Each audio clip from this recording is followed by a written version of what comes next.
प्रणाम। संस्कारों के अनुपालन और संपन्नता से मानव जीवन का सर्वांगीण विकास होता है। षोडश संस्कार परंपरा में तीसरा और जन्म पूर्व संस्कारों में अंतिम संस्कार होता है सीमंतोन्नयन संस्कार। सीमंतोन्नयन संस्कार जो गर्भ के चौथे, छठे या फिर 8वें माह में शुक्ल पक्ष में संपन्न किया जाता है। आज यह संस्कार पूर्णतया लुप्त प्राय हो चला है। शायद ही किसी परिवार में या समाज में इस संस्कार को संपन्न किया जाता हो। यह संस्कार अन्य संस्कारों के समान ही वैज्ञानिकता और उपादेयता में उतना ही महत्वपूर्ण है। इस संस्कार को सरलता से समझने के लिए हम एक छोटी सी चर्चा करते हैं। मान लीजिए आप अपने आप को पूर्णतया प्रसन्न रखना चाहते हैं और इसे तो संकल्पित हो चुके हैं कि आप किसी की भी बात पर रुष्ट नहीं होंगे, सदैव प्रसन्न रहेंगे। लेकिन आपके साथ रहने वाले आपके पति, पत्नी, माता, पिता, भाई, बंधु या अन्य कोई भी स्वजन सदैव क्रोधावेश में रहते हैं, कलुषित वातावरण बनाते हैं, क्लेश करते हैं, तो क्या आप प्रसन्न रह पाएंगे? नहीं ना।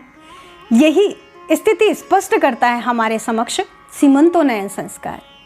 गर्भिणी माता से ये आकांक्षा की जाती कि वो सदैव प्रसन्न चित्त रहे, वो एक उत्कृष्ट चिंतन से बधी रहे, वो सद्भावनाओं से आप्लावित रहे और भ्रूण का अच्छा विकास हो सके। परंतु वो गर्भिणी माता अगर उनके पति दुर्व्यसनों में लिप्त रहते हैं, कठोर व्यवहार करते हैं और कटु संभाषण करते हैं, तो वो किस प्रकार से अपने इस उत्तरदायित्व का निर्वहन कर पाएगी? क्या पिता के व्यवहार से उस भ्रूण पर विपरीत प्रभाव नहीं पड़ेगा?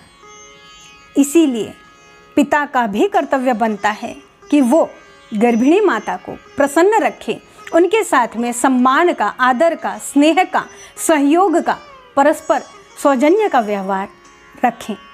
इसी उत्तरदायित्व का निर्वहन करवाने के लिए, निर्देशित करने के लिए सीमंतोन्नयन संस्कार किया जाता है।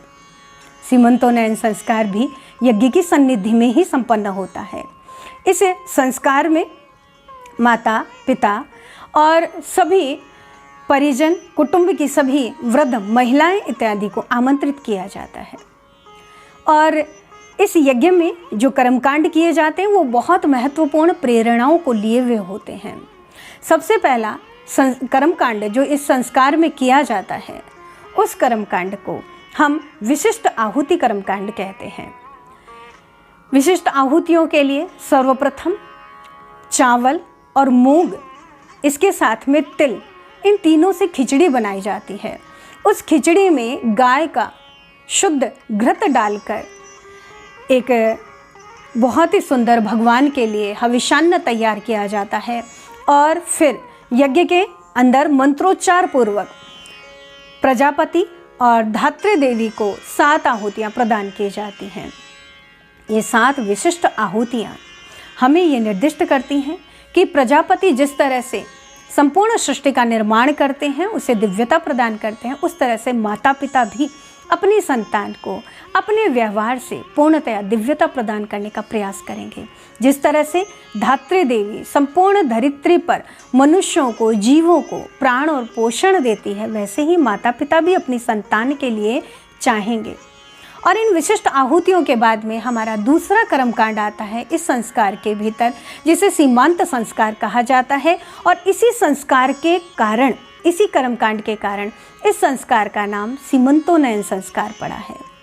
यहाँ पर पिता अपनी गर्भवती पत्नी को एक उन्नत आसन पर विराजमान करते हैं, श्रेष्ठ आसन पर विराजमान करते हैं और स्वयं उनके पृष्ठ में जाकर, पृष्ठ अर्थात उसके पीछे की ओर जाकर खड़े होते हैं और सुगंधित तेल के द्वारा उनके बालों को संवारते हैं, बालों में सुगंधित तेल लगाते हैं। तत्पश्चात कंघे से उनके बालों को संवारते हैं और उसके बाद में अर्जुन वृक्ष या फिर उदुम्बर वृक्ष की शलाका ली जाती है या फिर कुशा की कोमल छीपी ली जाती है और उसके द्वारा उन केशों में सीमांत निकाला जाता है। सीमांत का तात्पर्य होता है माताएं बहनें जो बाल बनाती है उसके बीच में जो मांग निकाली जाती है उस मांग को सीमांत कहा जाता है।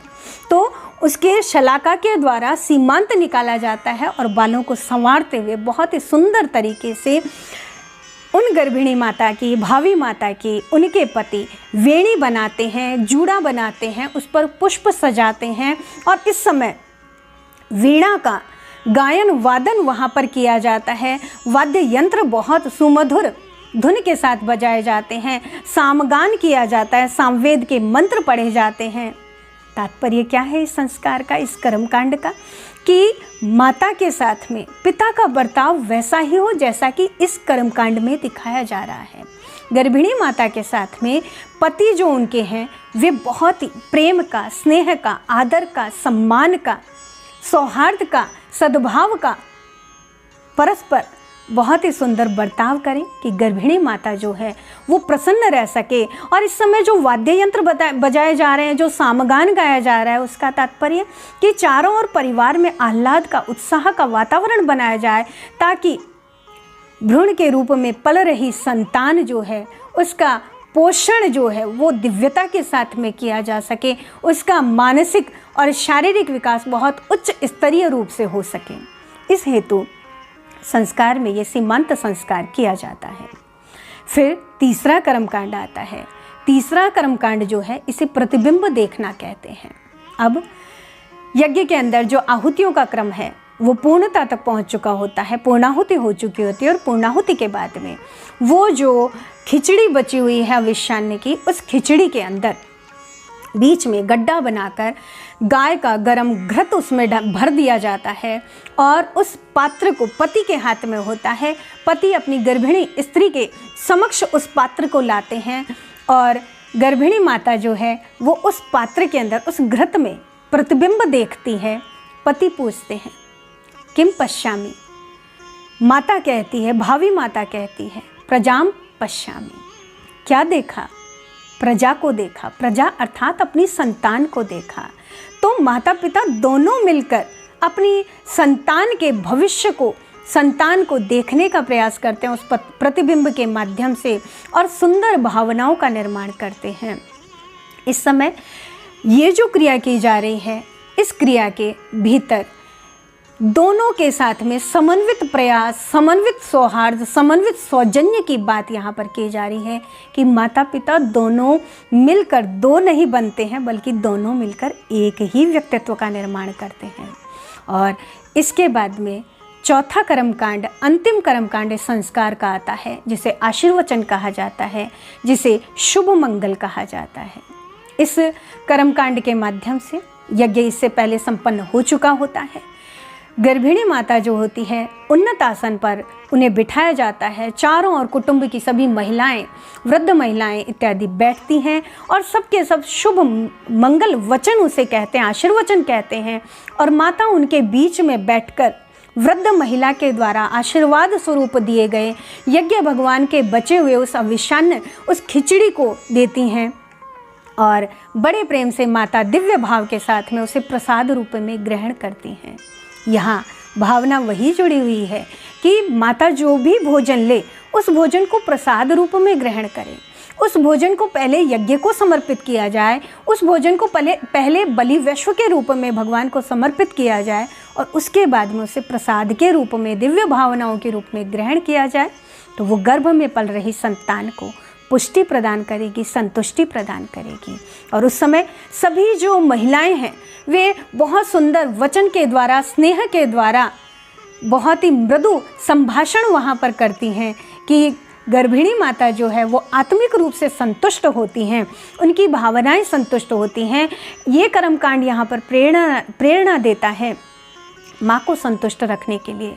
संपूर्ण परिजन जो हैं सारे परिवार के, उनको बहुत अच्छा व्यवहार, एक बहुत अच्छा सौहार्दपूर्ण वातावरण देना होगा।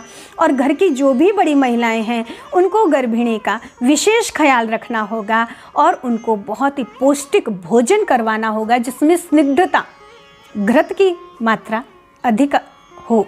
और इस तरीके से ये संस्कार संपन्न होता है। ये संस्कार, ये निर्देशित करता है। और ये संस्कार, ये यहाँ पर यज्ञ भगवान से इसमें प्रार्थना की जाती है कि माता संतुष्ट रहे, माता प्रसन्न रहे, माता के गर्भ में जो जीव पल रहा है, जो प्राण पल रहे हैं, वे प्राण आरोग्यवान हो, सुस्थिर रहें और इंद्र विद्युत जो है वो पूर्णतया शांत रहे।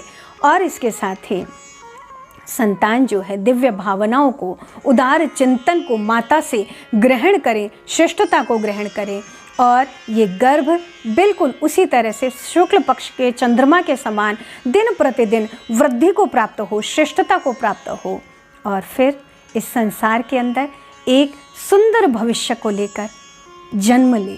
इतनी सुंदर हमारी संस्कार प्रक्रिया जिससे रोम रोम हर्षित हो उठता है। आइए इस संस्कार को, सीमांतोन्नयन संस्कार को हमने जो छोड़ दिया है, इस सीमांतोन्नयन को फिर से भावी माता पिता के लिए हम इनको परंपरा में अपनाएं, इनको हम पूर्णतया अपने परिवार के अंदर क्रिया विधि के रूप में अपनाएं और दिव्य संतानों, श्रेष्ठ संतानों, संतुष्ट माता पिता को इस संसार के अंदर सुंदर भारत, संस्कारवान पीढ़ी गढ़ने के लिए तैयार करें। हम सब अपने उत्तरदायित्व का निर्वहन करें, अपने संस्कारों को अपने जीवन में लाकर। यही आपसे आकांक्षा है। धन्यवाद।